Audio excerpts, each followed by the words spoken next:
Friends, welcome back to my channel. If you are new here please subscribe my channel for more videos.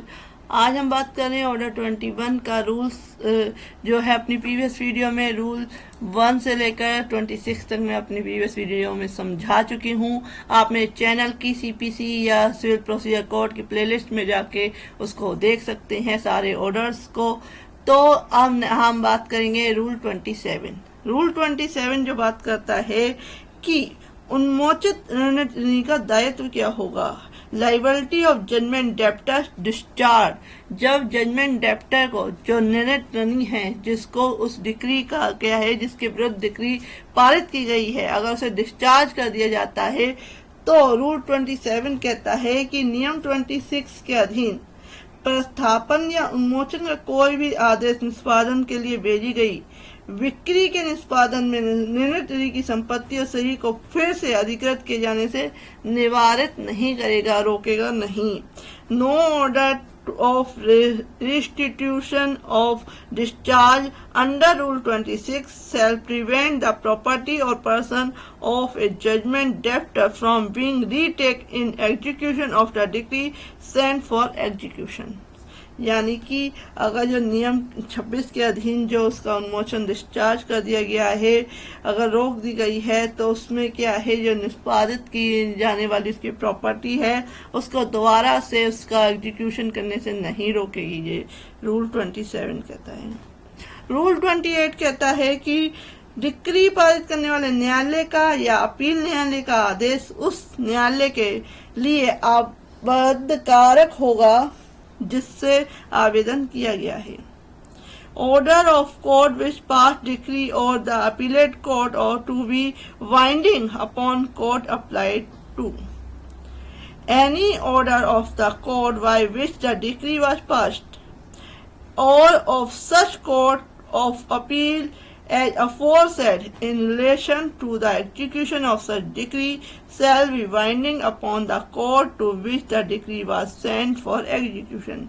Decree पारित करने वाले न्यायालय का या पूर्वोक्त जैसी अपील न्यायालय का ऐसी डिक्री के निष्पादन के संबंध में कोई आदेश उस न्यायालय के लिए आबद्ध कर होगा जिसे डिक्री निष्पादन के लिए भेजी गई है।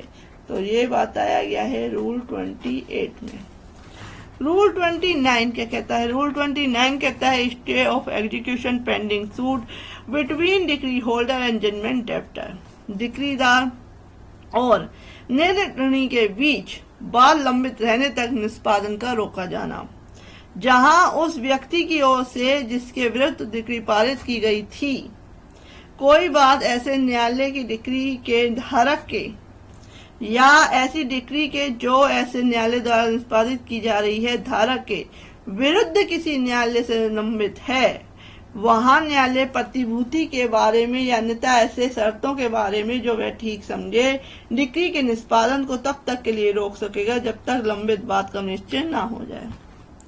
परंतु यदि डिक्री धन के संदाय के लिए है तो न्यायालय उस दशा में जिसमें वह प्रतिभूति अपेक्षित किए बिना उसका रोकना मंजूर करता है, ऐसे करने के अपने कारणों को लिखेगा।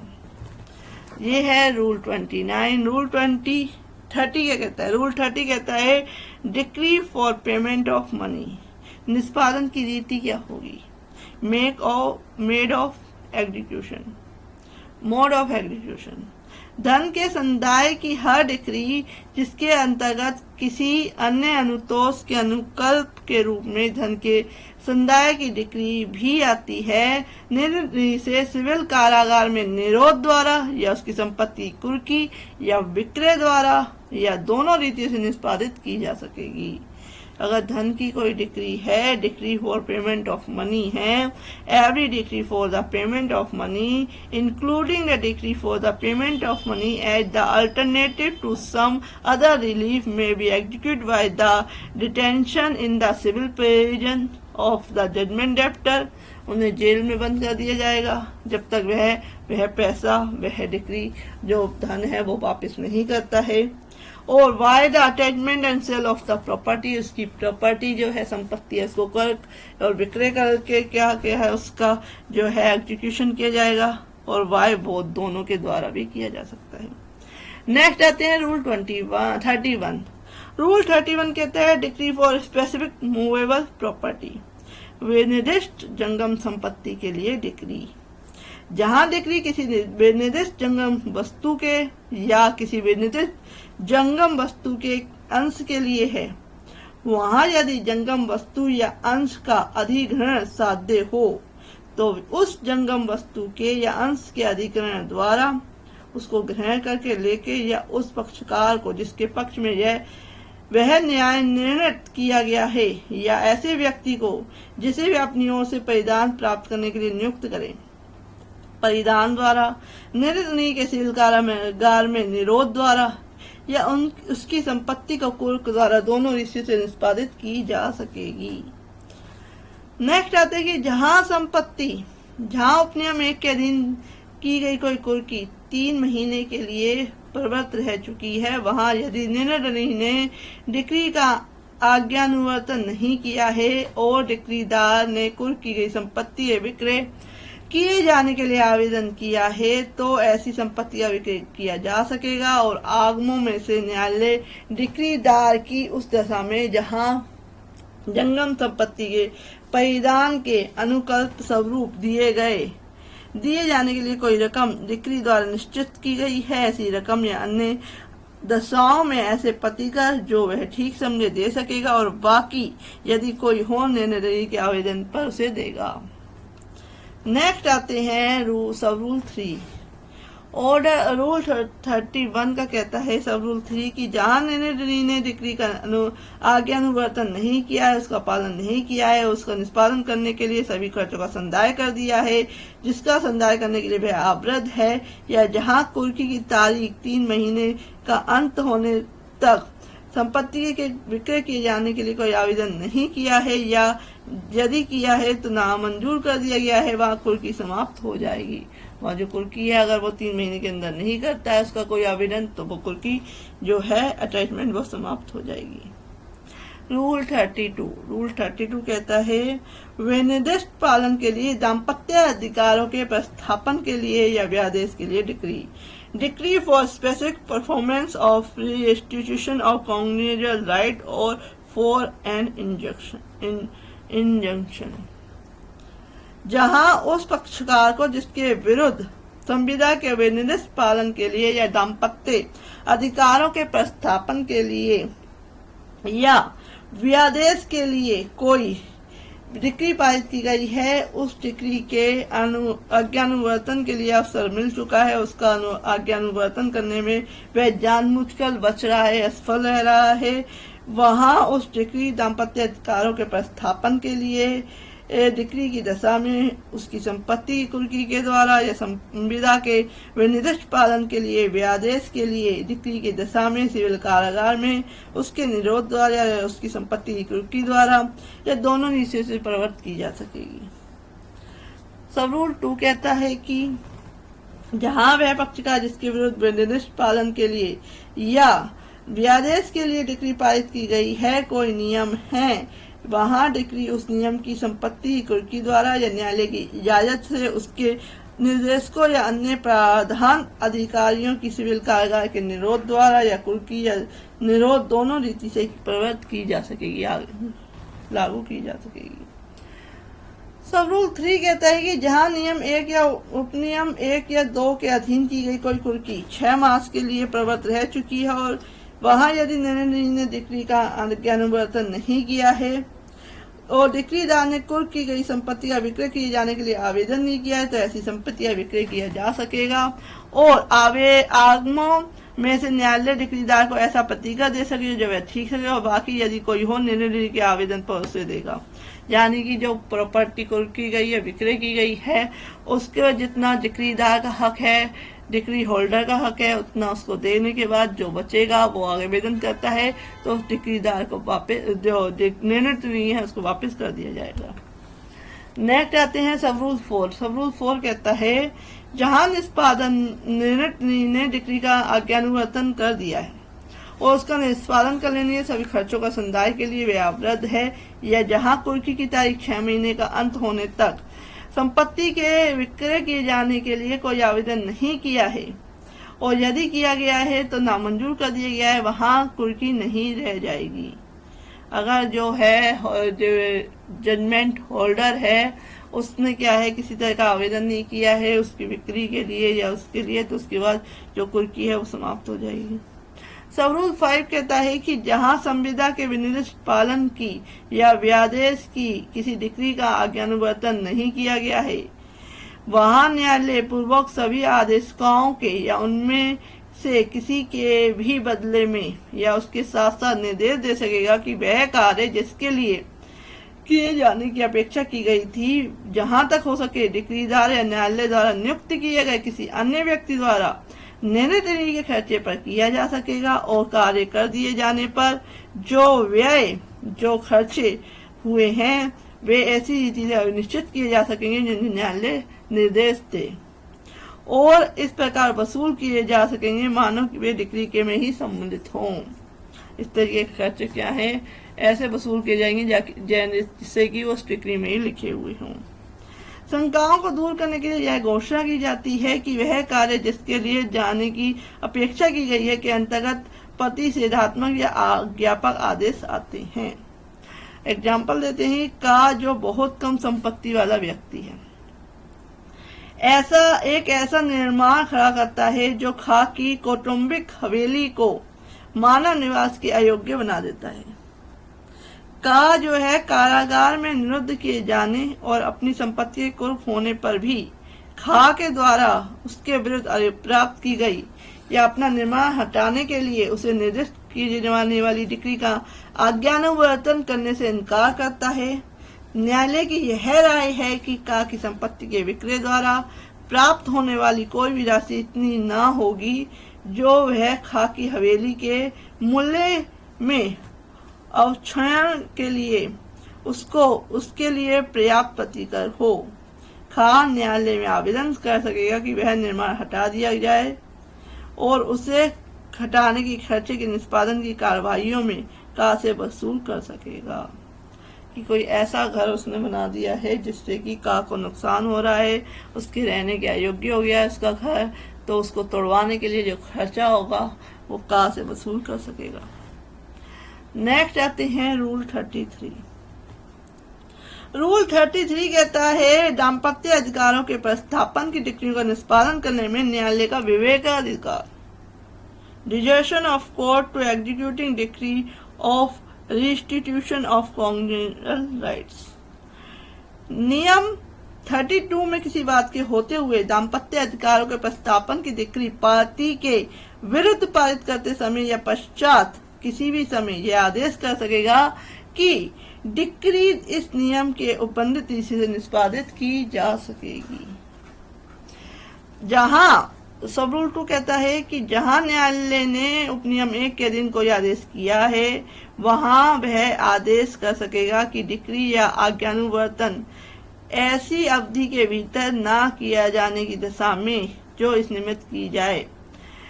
निर्णय डिक्रीदार को ऐसे कालिक संदाय करेगा जो न्याय संगत हो। यदि न्यायालय यह ठीक समझे तो वह निर्णय से अपेक्षा करेगा कि वह न्यायालय के समाधान प्रद के रूप में डिक्रीदार को ऐसी कालिक संदाय प्रतिभूति करे। नेक्स्ट आते हैं सब रूल 3 कि न्यायालय धन के कालिक संदाय के लिए उपनियम 2 के अधीन किए गए किसी भी आदेश के फेरफार या उपांतर संदाय के समयों को परिवर्तित करके या रकम को बढ़ा या घटा करके समय समय पर कर सकेगा, और इस प्रकार संदाय किए जाने के लिए आदेश पूरे धन या उसके किसी भी भाग की बाबत उसे अस्थायी रूप से निलंबित कर सकेगा और उसे पूर्णतः या भाग तक ऐसे पुनः परिवर्तित कर सकेगा जो वह न्याय संगत समझे। सब रूल 4 कहता है कि इस नियम के अधीन संदत किए जाने के लिए आदेश कोई भी धन इस प्रकार वसूल किया जा सकेगा मानव धन के संदाय की डिक्री के अधीन संदेह हो। यानी कोई भी पेमेंट है वो क्या है ऐसे वसूल किया जाएगा जैसे कि वो डिक्री का ही पार्ट हो।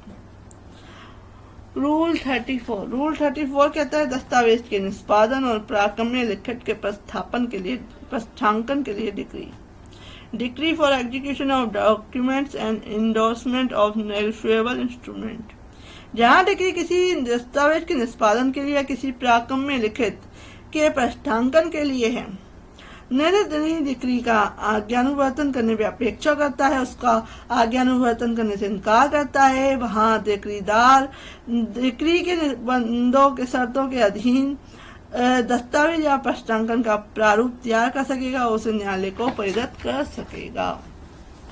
सब रूल 2 कहता है कि तब न्यायालय निर्णय से यह अपेक्षा करने वाली सूचना के साथ प्रारूप की तामील निर्णय पर कराएगा और वह अपने आक्षेप इतने समय के भीतर जितना न्यायालय उस के लिए नियत करे, जो है कोई ऑब्जेक्शन है तो वह दे सकता है। जहां निर्णय जो जजमेंट डेप्टर है प्रारूप के संबंध में आक्षेप करता है, ऑब्जेक्शन करता है, वहां उसके आक्षेप ऐसे समय के भीतर लिखित रूप से कथित किए जाएंगे और न्यायालय प्रारूप को अनुमोदित या परिवर्तन करने वाला ऐसा आदेश करेगा जो वह ठीक समझे। Where the judgment debtor objects to the draft, his objection shall be stated in written within such time, and the court shall make such order approving and alternating the drafts as it seems fit. Next हम बात करते हैं सब rule 4। सब rule 4 कहता है rule 34 का कि डिक्रीदार प्रारूप की ऐसी कॉपी ऐसी परिवर्तनों सहित जो न्यायालय में विधिस्त किए हो उचित स्टाम्प पत्र पर, यदि समय प्रबद्ध विधि द्वारा ऐसे स्टाम्प अपेक्षित हो, न्यायालय को प्रेरित करेगा। न्यायाधीश या ऐसे अधिकारी जो इस नियुक्त किए गए हैं ऐसे परिदत दस्तावेज को निष्पादित करेगा। सब रूल 5 कहता है कि इस नियम के अधीन दस्तावेज का निष्पादन या प्राकम्य लिखित का प्रश्नांकन निम्नलिखित प्रारूप में हो सकेगा, अर्थात ड च द्वारा क ख के विरुद्ध, बाद में क ख की ओर से न्यायालय का न्यायाधीश या यथास्थिति ग और घ या उसका वही प्रभाव होगा जो उसे निष्पादन करने या प्रश्नांकन करने के लिए आदिष्ट पक्षकार द्वारा दस्तावेज के निष्पादन पर प्राकम्य लिखित के प्रश्नांकन का होता। सब रूल 6 कहता है कि जहां दस्तावेज का राष्ट्रीयकरण तत्समय प्रबद्ध किसी विधि के अधीन अपेक्षित है और न्यायालय या न्यायालय का ऐसा अधिकारी जो न्यायालय द्वारा इस नियम क्या है नियुक्त किया गया है ऐसी विधि के अनुसार दस्तावेज का रजिस्ट्रेशन कराएगा। जहां दस्तावेज का रजिस्ट्रेशन इस पर अपेक्षित नहीं है किंतु डिक्रीदार उसका दृष्टिकरण कराना चाहता है, वह न्यायालय ऐसे आदेश दे सकेगा जो वह ठीक समझे। नेक्स्ट कहते हैं कि जहां न्यायालय ऐसे दस्तावेज के रजिस्ट्रीकरण के लिए कोई आदेश करता है, वहां वह रजिस्ट्रीकरण के व्यय के बारे में ऐसा आदेश कर सकेगा जो वह ठीक समझे। तो नेक्स्ट आता है रूल 35। रूल 35 कहता है स्थावर संपत्ति के लिए डिक्री फॉर इमूवेबल प्रॉपर्टी। जहां डिक्री किसी स्थावर संपत्ति के परिधान के लिए है, वहां उसका कब्जा ऐसे पक्षकार को जिसे वह न्याय निर्णित किया गया है या ऐसे व्यक्ति को जिसे वह अपनी ओर से परिधान प्राप्त करने के लिए नियुक्त करे, या यदि आवश्यक हो तो डिक्री द्वारा अवरुद्ध किसी ऐसे व्यक्ति को जो संपत्ति को खाली करने से इनकार करता है हटा करके परिदत्त किया जाएगा। नेक्स्ट आते हैं सब रूल 2 कहते हैं जहां डिक्री स्थावर संपत्ति के संयुक्त कब्जे के लिए है, वहां संपत्ति में से किसी सदस्य स्थान पर वारंट के प्रति कॉपी को लगाकर या डिक्री के सार को किसी सुविधाजनक स्थान पर डोडी पिटवाकर या किसी अन्य रूढ़िक ढंग से घोषित करके ऐसे कब्जे का प्रदान किया जाएगा। सब रूल 3 कहता है कि जहां किसी निर्माण या अहाते के कब्जे का प्रदान किया जाना है या कब्जा रखने वाला व्यक्ति डिक्री द्वारा अवरुद्ध होते हुए वहां तक आवत पहुंच नहीं होने देता है, यानी कि वहां पे पहुंचने नहीं देता है जहां पे डिक्री पारित होनी है। डिक्री का एग्जीक्यूशन होना है। वहाँ न्यायालय देश की रूढ़ियों के अनुसार लोगों के सामने न आने वाली स्त्री को युक्त चेतावनी देकर या हट जाने की सुविधा देने के पश्चात अपने अधिकारियों के माध्यम से किसी ताले चटकनी को हटा सकेगा, खोल सकेगा और किसी द्वार को तोड़ सकेगा और डिक्रीदार को कब्जा देने के लिए आवश्यक किसी भी अन्य कार्य को कर सकेगा। अगर वह पहुंच नहीं होने देता है तो इस तरीके के काम हो सकते हैं और उसको वो संपत्ति या प्रॉपर्टी है वो दिलाई जा सकती है। फ्रेंड, ये था रूल 35 तक। नेक्स्ट वीडियो में रूल 36 से स्टार्ट करूंगी। If you like my video please like share and subscribe my channel. Thank you for watching.